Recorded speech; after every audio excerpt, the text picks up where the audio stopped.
Halo, tes, tes. Bisa didengarkan suaranya? Bisa, Pak. Saya. Pak Miftah mulai dulu. Assalamualaikum warahmatullahi wabarakatuh. Waalaikumsalam warahmatullahi wabarakatuh. Keisha, terus selanjutnya siapa yang belum? Yang baru Saya, masuk? Pak. Desinta. Wahyu Desinta, absen 34. Iya. Desinta, sudah. Selanjutnya? Saya, Pak. Selamaya absen 32. Selamanya. Oke. Bismillahirrahmanirrahim. Alhamdulillahirabbil alamin. Binasain alhamdulillah wa ala alihi washabihi wasallim ajmain. Amma ba'du, alhamdulillah pada pagi hari ini kita masih diberikan kesempatan kelonggaran untuk bisa belajar bersama. Ya, belajar bersama di mapel agama ini insya Allah bab yang terakhir, yaitu bab yang ke-13. Sebelumnya silahkan disiapkan bukunya, buku tulis, buku catatan, ya. Nanti jika ada keterangan yang penting silahkan dicatat. Baik, kita mulai dari peta konsep terlebih dahulu, ya, pertumbuhan pengetahuan pada masa Bani Abbasiyah. Jadi materi ini kita hanya akan membahas tentang perkembangan apa saja yang terjadi saat itu, ya. Saat ilmu pengetahuan pada masa itu. Jadi kalau di semester awal kita sudah mempelajari tentang ilmu pengetahuan pada masa Bani Umayyah, ya, sekarang yang Bani Abbasiyah. Kalau mau dirunut, ya, ilmu pengetahuan itu perjalanannya yang pertama itu kan dari Nabi Muhammad, kemudian para sahabat, kemudian para tabi'in, ada tabi'in pengikutnya lagi, tabi'in, nah pengikutnya lagi, baru setelah itu pada masa kerajaan Umayyah, kerajaan Abbasiyah. Nah, sekarang kita sampai di tahun 750 Masehi pada masa Bani Abbasiyah. Apa saja yang akan kita bahas? Yang pertama adalah pemerintahannya.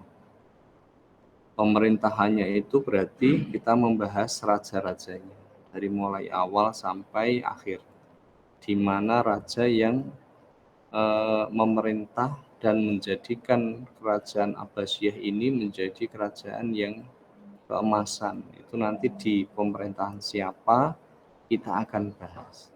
Kemudian perkembangan ilmu pengetahuan apa saja yang saat itu sudah lahir. Kita nanti akan bisa menjawab, ya.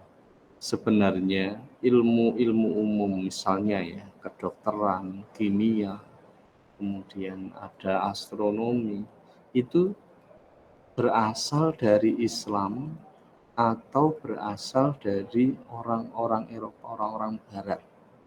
Nah, itu nanti akan kita jawab.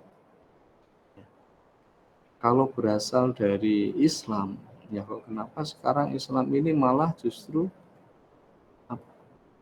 menurun, ya, perkembangan keilmuan Islam ini menurun, yang maju Baratnya, padahal Barat ini meniru pengetahuan kita. Kemudian setelah itu ada perkembangan kebudayaan. Jadi fokus kita itu 3, pemerintahannya, perkembangan ilmu pengetahuan, dan perkembangan kebudayaan. Nah, itu ya, ada 3 pembahasan. Nah, supaya dari bab ini kalian nanti bisa diharapkan memperoleh sikap-sikap yang mulia. Yang pertama adalah timbul rasa cinta terhadap ilmu pengetahuan, timbul rasa ingin belajar, ya, motivasi yang tinggi untuk mempelajari ilmu pengetahuan, ya, yang saat ini akan kita bahas. Kemudian semakin rajin dalam menuntut ilmu, kemudian percaya diri dan pantang menyerah ya. Tentunya kalau orang yang berilmu itu sikap percaya dirinya akan semakin tinggi. Kemudian yang terakhir itu semakin tekun bekerja. Gitu ya. Langsung saja untuk yang pertama materi pemerintahan. Jadi pemerintahan pada masa Bani Abbasiyah. Mulai yang pertama ini langsung yang sebelah kanan ya. Nah ini kalau strukturnya ini pendirinya siapa? Pendirinya adalah Abul Abbas As-Soffah. Pendirinya adalah Abul Abbas As-Soffah. Nah ini paling atas sendiri, pendiri Bani Abbasiyah. Kemudian ada Ibnu Abbas, ada Ali, ada Muhammad ya. Ada Muhammad. Nah, ini As-Soffah. As-Soffahnya di sini. Jadi masih keturunan dari Nabi Muhammad, iya. Kakeknya, kakek dari Nabi Muhammad. Ini As-Soffah. Nah, kemudian sekaligus menjadi raja yang pertama dari As-Soffah, kemudian Al-Mansur, Al-Mahdi, Al-Hadi, Ar-Rasyid, Harun Ar-Rasyid. Nah, ini. Kemudian Al-Musta'sim, kemudian Al-Ma'mun, Al-Amin, Al-Wasik, Al-Mutawakil, Al-Muntasir, Al-Mutaz, Al-Muhtadi, dan seterusnya. Nah, ini nama tidak perlu kalian hafalkan, akan tetapi perlu kalian amati. Misal yang pertama itu siapa, kemudian yang terakhir. Nah, karena yang terakhir ini biasanya kan raja yang terakhir yang akhirnya pemerintahan dari Bani Abbasiyah ini jatuh ke tangan kerajaan yang lain. Nanti siapa yang bisa merebut kekuasaan Bani Abbasiyah nanti akan kita bahas. Kemudian pada masa raja siapa mencapai puncak keemasan, nah itu yang perlu diingat-ingat. Tidak usah semuanya. Nah, di atasnya itu sudah dibagi sebenarnya ya. Kekuasaan Bani Abbasiyah itu berlangsung dari mulai tahun 132 kalau hitungan Hijriyah itu 132. Sekarang kan 1442 ya. Kemudian sekarang berarti berapa tahun dari 132 sampai 1442. Itu jarak-jaraknya. Kemudian kalau hitungan Masehi 750 sampai 1258, kurang lebih sekitar 508 tahun. 508 tahun ya, setengah milenium, 500 jarak kita ya. Jarak masa pemerintahan Bani Abbasiyah ini lama sekali ya, pemerintahan raja ini hampir setengah milenium, 500-an tahun. Nah, dibagi ada 5 kategori. Yang pertama ini kerajaan masih disebut sebagai pengaruh dari kerajaan Persia. Kemudian pengaruh kerajaan Turki. Nah, kemudian yang ketiga itu masih melanjutkan pengaruh yang pertama. Kemudian yang keempat, pengaruh kerajaan dari Turki. Kalau yang dari Persia itu dinasti Bani Buaih. Nah, ini yang berkuasa saat itu. Keturunan-keturunan dari dinasti Bani Buaih ini yang menduduki kekhilafahan Bani Abbasiyah. Ini orang-orang Persia, orang-orang Persia. Kemudian orang-orang Persia itu orang-orang Iran, kalau nama sekarang Iran. Nah, Iran kan yang lagi rame ya, perang terus. Kemudian Turki.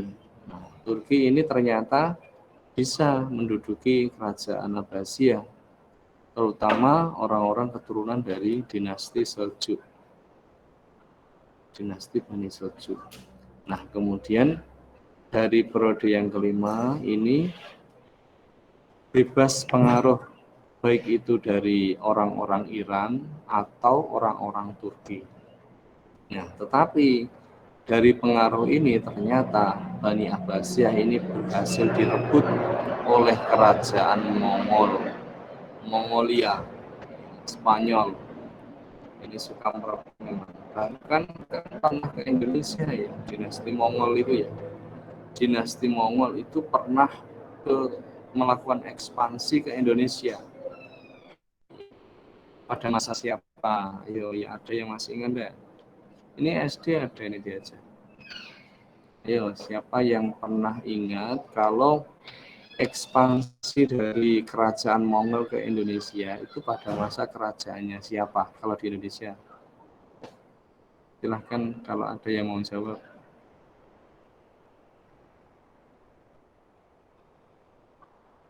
Siapa? Ayo. Pada masa ya kerajaan Singosari. Ya, yaitu rajanya namanya Hulagukan. Ya, Hulagukan ke Singosari, tapi ternyata putusannya itu tidak diterima, malah kupingnya dipotong gitu ya.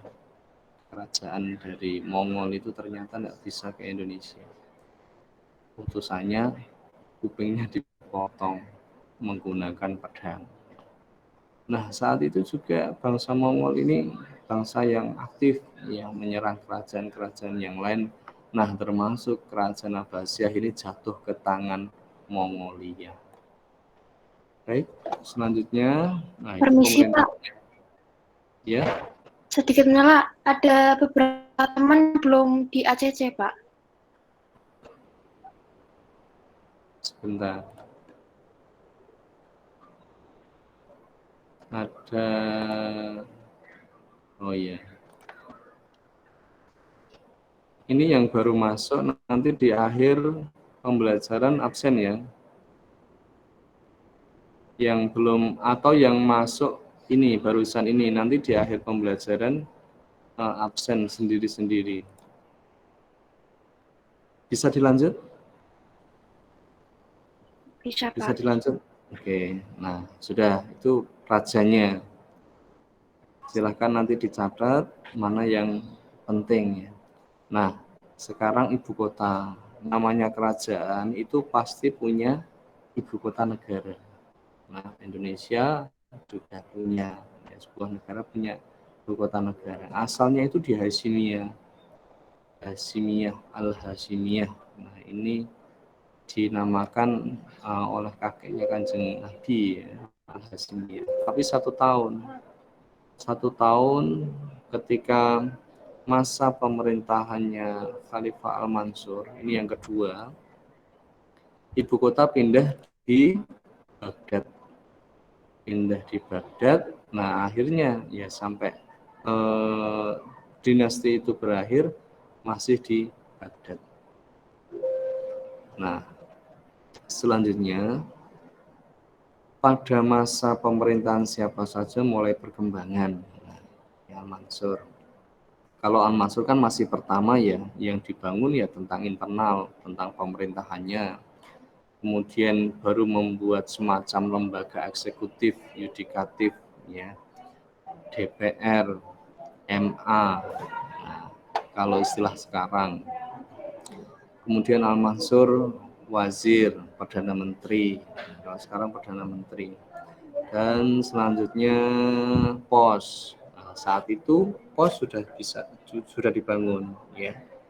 Ada pos, kemudian selanjutnya Khalifah ketiga Khalifah Al-Mahdi mulai membangun tentang eksternal dari sebuah pemerintahan, mulai membangun perekonomian di saat itu, pertanian, irigasi ya, kemudian tambang perak, emas, besi, dan lain sebagainya. Itu sudah mulai dibangun. Nah, pada masa pemerintahan yang selanjutnya, yaitu pada masa pemerintahan Khalifah Harun Ar-Rasyid. Nah ini, Khalifah Harun Ar-Rasyid. ini mencapai puncak keemasan. Ya, mencapai puncak keemasan. Kalian pernah tahu enggak atau pernah baca cerita Abu Nawas? Abu Nawas. Belum pernah. Silahkan setelah ini bisa di searching ya. Itu cerita-cerita lucu, ya humor. Tapi mengandung ilmu pengetahuan. Cerita Abu Nawas, kemudian siapa Nasiruddin Roja. Nah, itu juga cerita perlu dibaca juga sebagai pengetahuan. Karena meskipun lucu, itu mengandung pengetahuan. Nah, itu ya. Jadi pada masa Khalifah Harun ar-Rasyid ini pemerintah Bani Abbasiyah mencapai puncak keemasan. Mulai dibangun tentang sarana-sarana sosial, kemudian kesehatan, kesejahteraan itu sudah mulai dibangun. Bahkan sudah punya rumah sakit.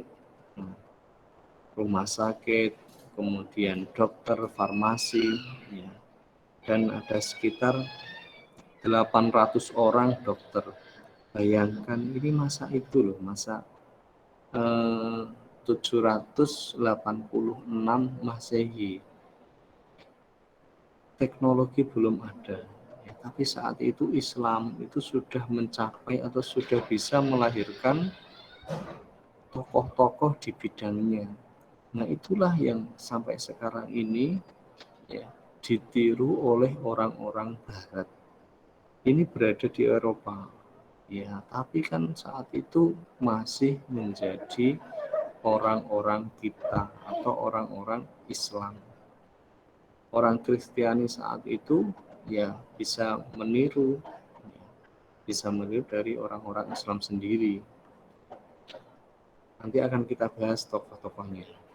Selanjutnya,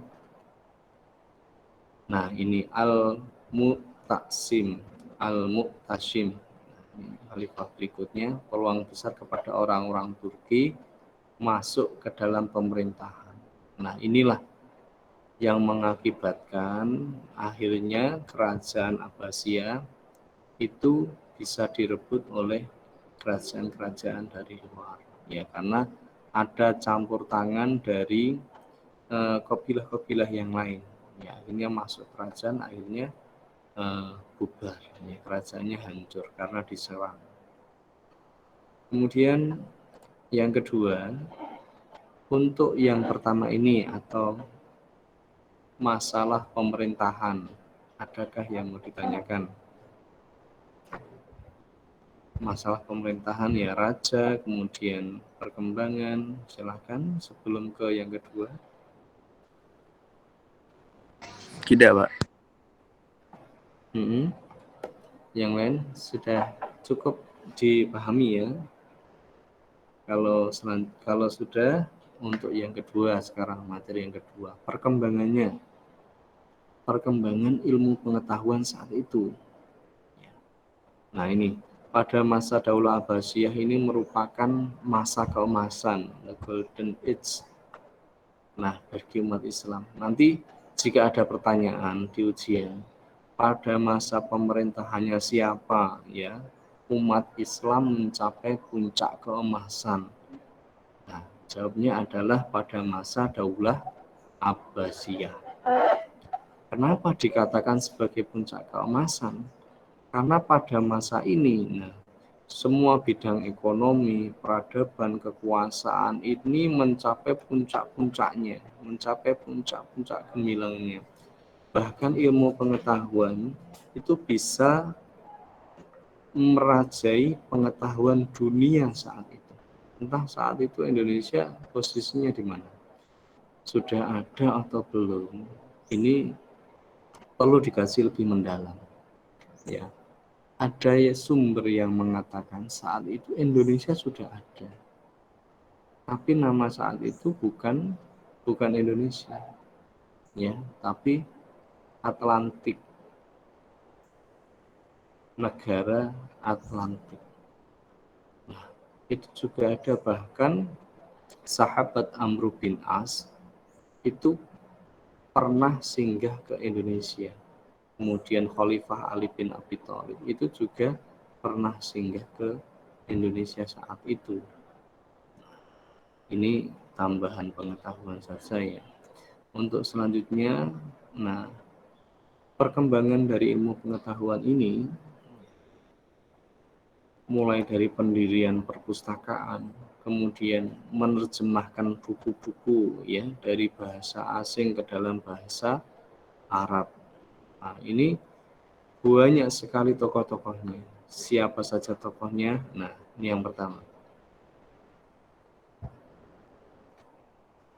Siapa saja contohnya? Nah, ini Bapak tadi browsing kan, ya.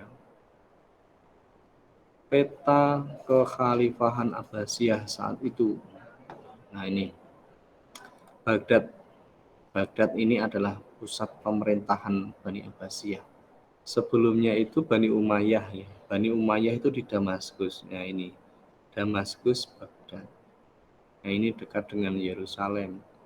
Yerusalem adalah pusat kota agama Katolik di Yerusalem. Di sini ada Iskandariah, Kairo, yang dekat Madinah, Mekah. Inilah yang menjadi pusat kerajaan Abbasiyah saat itu. Kemudian, nah, yang pertama adalah bidang ilmu filsafat. Filsafat itu adalah inti dari ilmu pengetahuan. Ya, inti dari semua ilmu pengetahuan itu adalah filsafat. Ya. Maka besok kalau kalian belajar lebih lanjut ke jenjang perguruan tinggi, pasti akan membahas ilmu pengetahuan tentang filsafat. Ya. Ini tokohnya adalah Al-Farabi. Nah, ini contohnya Al-Farabi dari Iran ya, Persia. Kemudian Al-Kindi, nah ini bapaknya filsafat Arab. Nah, ini tokoh-tokoh dari kita. Ingat ya, ini tokoh-tokoh dari kita, dari Islam, bukan dari orang-orang Barat, orang-orang Belanda, orang-orang Singapura, orang-orang Amerika. Enggak. Amerika saat itu belum ada apa-apa. Ya. Masih jauh peradabannya daripada kita orang-orang Islam. Kemudian selanjutnya bidang kedokteran. Nah, ini siapa ini? Oh, ini Jabir bin Hayyan. Nah, tokoh dari kedokteran. Nah, ini diabadikan sebagai Bapak Ilmu Kimia. Bapak Ilmu Kimia Dunia. Nah, ini dari Islam ya. Kemudian matematika. Nah, ini namanya Al-Khawarizmi. Nah, ini kita mempelajari matematika. Pertama kali yang memperkenalkan matematika itu bukan orang-orang dari Amerika, Inggris, sudah. Itu justru dari Islam. Matematika itu dari Islam. Ya, ini penemunya. Muhammad bin Musa Al-Khawarizmi. Inilah yang menciptakan bilangan 0. Yang menciptakan bilangan 0 itu Al-Khawarizmi. Ya. Banyak buku-bukunya tentang geometri, kemudian tentang aljabar dan lain sebagainya. Ini bapak matematika dunia, Al-Khawarizmi. Ingat ya, itu dari Islam, tokoh-tokoh cendekiawan Islam. Kemudian setelah itu dari ilmu falak. Nah, ilmu falak Abu Ma'syar Al-Falaki. Ini fotonya Bapak belum bisa karena jarang sekali diekspos ya untuk Abu Ma'syar Al-Falaki. Cuma kita bisa merasakan manfaatnya sampai sekarang ini. Ya. Bisa merasakan manfaatnya sampai sekarang ini, yaitu Misal jadwal buka, jadwal imsak, jadwal sholat, ini dari ilmu falak. Itu. Jadi ada jadwal semacam itu, ilmunya itu dari ilmu falak. Dan nanti ada ilmu astronomi yang dikembangkan. Ini penemunya adalah Abu Ma'syar al-Falaki. Kemudian selanjutnya ini yang astronomi ya. Astronomi berarti yang Al-Farazi. Ini Al-Farazi. Nah, Al-Farazi ini dalam bidang astronomi. Kemudian ada tafsir, ilmu tafsir Al-Quran. Ibnu Jarir At-Tabari. Ilmu hadis ada Imam Bukhari, Imam Muslim. Kemudian ilmu kalam, di sini ada Wasil bin Atta.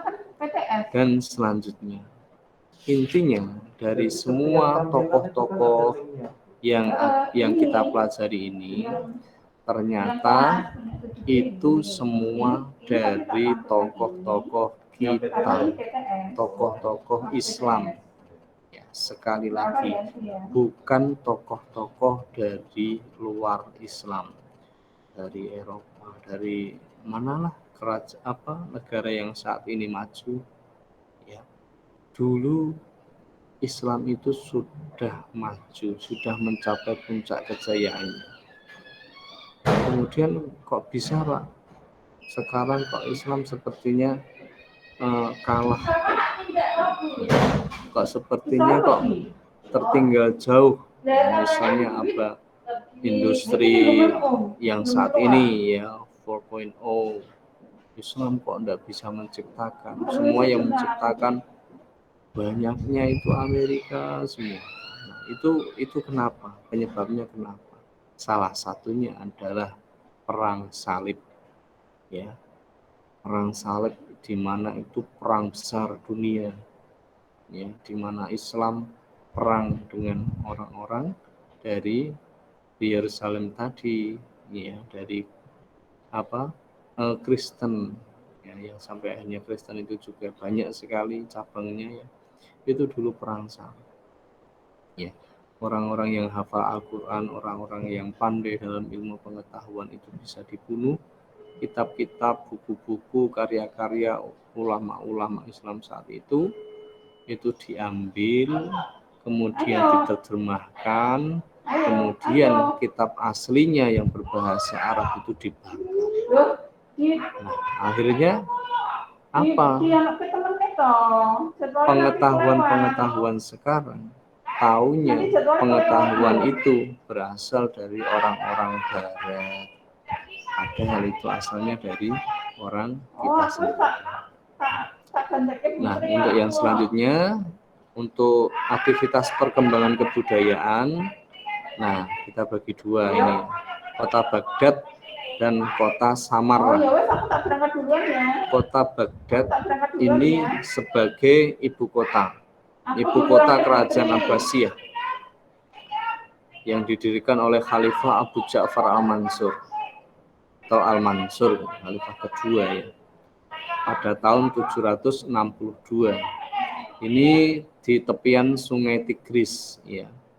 Masa keemasan kota Baghdad. Kota Baghdad ini mencapai puncak keemasan pada Khalifah Harun ar-Rasyid. Kemudian anaknya, harusnya setelah Harun ar-Rasyid itu ada Al-Amin, anaknya yang pertama. Tapi pada masa Al-Amin tidak lama beliau meninggal. Justru yang melanjutkan adalah yang Al-Ma'mun ini. Ini lama sekali, akhirnya bisa kembali cemerlang kota Baghdad itu.